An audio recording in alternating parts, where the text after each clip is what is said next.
Hi everyone, this is Shivangi Sharma. I hope you all are doing great. आज हम structure के programme से इसके कंसेप्ट को क्लियर करेंगे। So let's start the video. Structure को समझने के लिए एक प्रोग्राम लिखेंगे हम यहाँ पर। क्वेश्चन क्या है? Create a structure. हमें एक स्ट्रक्चर क्रिएट करना है जिसका नाम रखना है स्टूडेंट। उसमें हमें स्टूडेंट की डिटेल्स को होल्ड करना है, जैसे स्टूडेंट का रोल नंबर, स्टूडेंट का नेम और उसकी परसेंटेज। तो सबसे पहले हम क्या लिखेंगे? ऑफ कोर्स सबसे पहले तो हम हेडर फाइल लिखेंगे। तो हमने हेडर फाइल लिखी stdir.h। हेडर फाइल लिखने के बाद हम बनाएंगे स्ट्रक्चर। स्ट्रक्चर बनाने के लिए सबसे पहले हमें लिखना होता है स्ट्रक्ट कीवर्ड। उसके बाद उस स्ट्रक्चर का नाम हम क्या रख रहे हैं? स्टूडेंट को हम शॉर्ट में लिख रहे हैं STUD। अब इस स्ट्रक्चर में हम लिखेंगे स्टूडेंट की डिटेल्स। तो सबसे पहले है रोल नंबर। रोल नंबर किस टाइप का डेटा है? इंटीजर टाइप का, तो इसीलिए हमने लिखा इंट रोल नंबर। इसके बाद स्टूडेंट का नेम एक कैरेक्टर टाइप डेटा है, तो इसके लिए रखा केर डेटा टाइप, और नेम को हमने लिखा शॉर्ट में NM।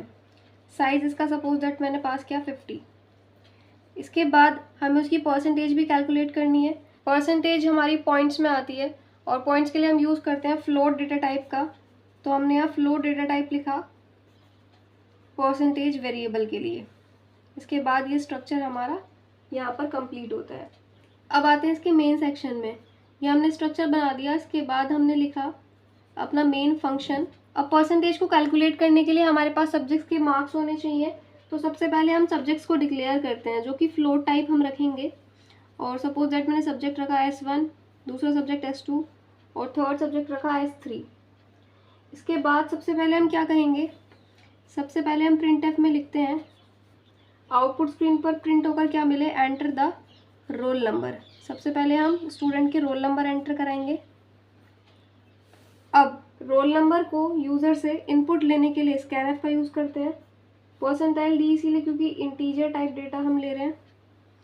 और अब इसको एक्सेस कैसे करेंगे? तो एक पॉइंट ध्यान रखना है कि जब भी हम स्ट्रक्चर के किसी भी डेटा मेंबर को एक्सेस करते हैं तो उसको एक्सेस करने के लिए हमें एक ऑब्जेक्ट की ज़रूरत पड़ती है। तो इस स्ट्रक्चर के बाहर हम एक ऑब्जेक्ट यहाँ पे लिखेंगे, क्योंकि इसी ऑब्जेक्ट से हम इसको एक्सेस कर पाएंगे।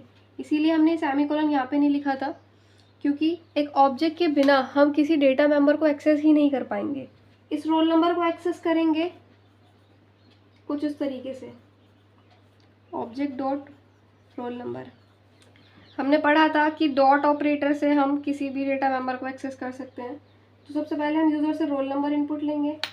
उसके बाद स्टूडेंट का नेम इनपुट लेंगे। तो उसके लिए सेम स्टेटमेंट लिखेंगे enter the name. Roll number की जगह सिर्फ क्या आ जाएगा? नेम। अब क्योंकि एक नेम है तो स्ट्रिंग टाइप होगा, इसीलिए इसका फॉर्मेट स्पेसिफायर %s लिख रहे हैं। अब यहाँ स्कैनफ फंक्शन की हेल्प से हम यूज़र से नेम इनपुट ले रहे हैं। नेम डेटा मेंबर तो हमारे स्ट्रक्चर का है ना, और स्ट्रक्चर के किसी भी डेटा मेंबर को एक्सेस करने के लिए हमें ज़रूरत पड़ती है ऑब्जेक्ट की। तो ऑब्जेक्ट के रेफरेंस से हम नेम डेटा मेंबर में यूज़र से नेम वैल्यू इनपुट ले पाएंगे। इसके बाद हमें क्या चाहिए होगा? इन 3 सब्जेक्ट्स के मार्क्स। तो हम लिखते हैं printf एंटर द मार्क्स।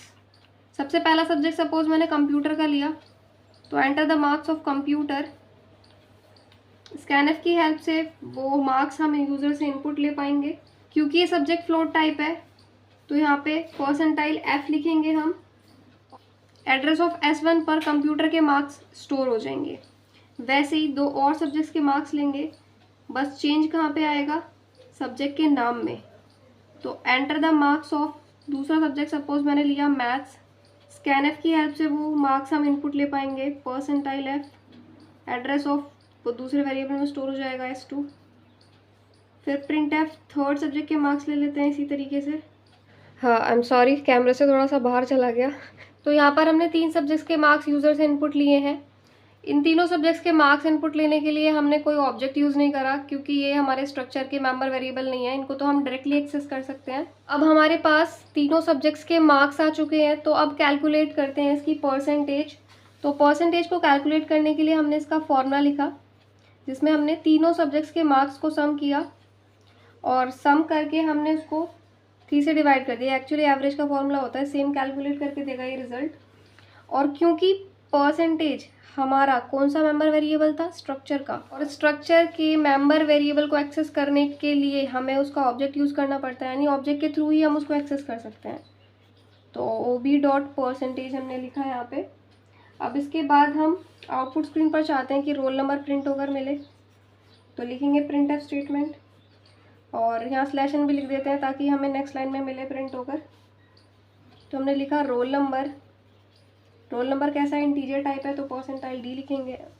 भाई लोगों के घर में सीटियाँ ज़्यादा लग रही हैं आज, थोड़ा सा माफ़ी चाहूँगी मैं। तो ऑब्जेक्ट डॉट रोल नंबर हमने यहाँ पे लिखेंगे क्योंकि रोल नंबर हमारा मेंबर वेरिएबल है स्ट्रक्चर का। इसके बाद हम यहाँ पे नेम को प्रिंट कराना चाहते हैं, लेकिन उसी लाइन में प्रिंट कराना चाहते हैं थोड़े स्पेस के बाद। तो हम यहाँ लिखेंगे परसेंटाइल टी स्लैश टी। तो स्लैश टी क्या करेगा, हमारा ये टैब होता है, ये हमें स्पेस देता है। कुछ स्पेस के बाद अब हमारे पास प्रिंट होगा नेम, स्ट्रिंग टाइप है, तो परसेंटाइल, तो फॉर्मेट स्पेसिफायर आएगा परसेंटाइल एस, और लिखा हमने object dot name. Object dot name इसीलिए क्योंकि ये स्ट्रक्चर का मेंबर वेरिएबल है। अब तीनों सब्जेक्ट्स के मार्क्स को आउटपुट स्क्रीन पर प्रिंट कराने के बाद उसकी परसेंटेज को भी इसी तरीके से प्रिंट कराएंगे। तो लिखेंगे प्रिंट एफ फंक्शन और स्लैश n, क्योंकि हमें नेक्स्ट लाइन में चाहिए परसेंटेज, तो हम लिखेंगे percentage is equals to percentile .2f। इस .2f का मतलब क्या है कि परसेंटेज एक फ्लोटिंग नंबर होगा और हम क्या चाहते हैं कि पॉइंट के बाद हमें सिर्फ 2 डिजिट तक प्रिंट होकर मिले, इसीलिए हमने लिखा है .2f। अगर हमें 3 डिजिट तक प्रिंट होकर चाहिए था तो हम 3f लिखते हैं यहाँ पे। उसके बाद क्योंकि परसेंटेज हमारा स्ट्रक्चर का मेंबर वेरिएबल है तो ऑब्जेक्ट से ही हम इसको एक्सेस कर पाएंगे।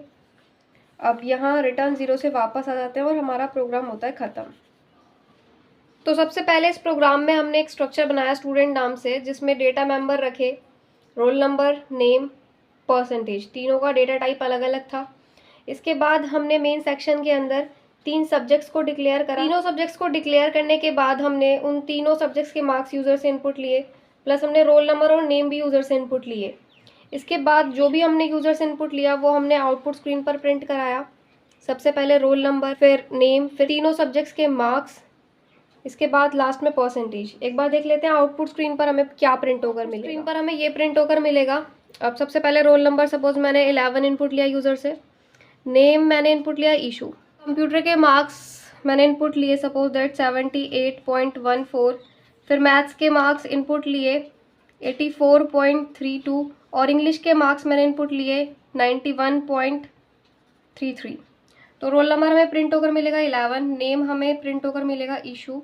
इसके बाद ये जो कंप्यूटर के मार्क्स, मैथ्स के मार्क्स और इंग्लिश के मार्क्स, ये हमें सेम लाइन में प्रिंट होकर मिलेंगे क्योंकि हमने स्लैश टी का यूज़ किया था। तो स्पेस के बाद हमें ये प्रिंट होकर मिलेंगे। कंप्यूटर के मार्क्स हमने रखे 78.14, मैथ्स के मार्क्स 84.32, इंग्लिश के मार्क्स 91.33 और जो भी इनका कैलकुलेट करके परसेंटेज आएगा वो हमें स्क्रीन पर प्रिंट होकर मिल जाएगा। तो यहाँ पर हमारा स्ट्रक्चर का प्रोग्राम खत्म होता है। इसको रन करके ज़रूर देखें क्या रिजल्ट मिलता है आपको। Share this channel with those who are computer science students and take care of yourself.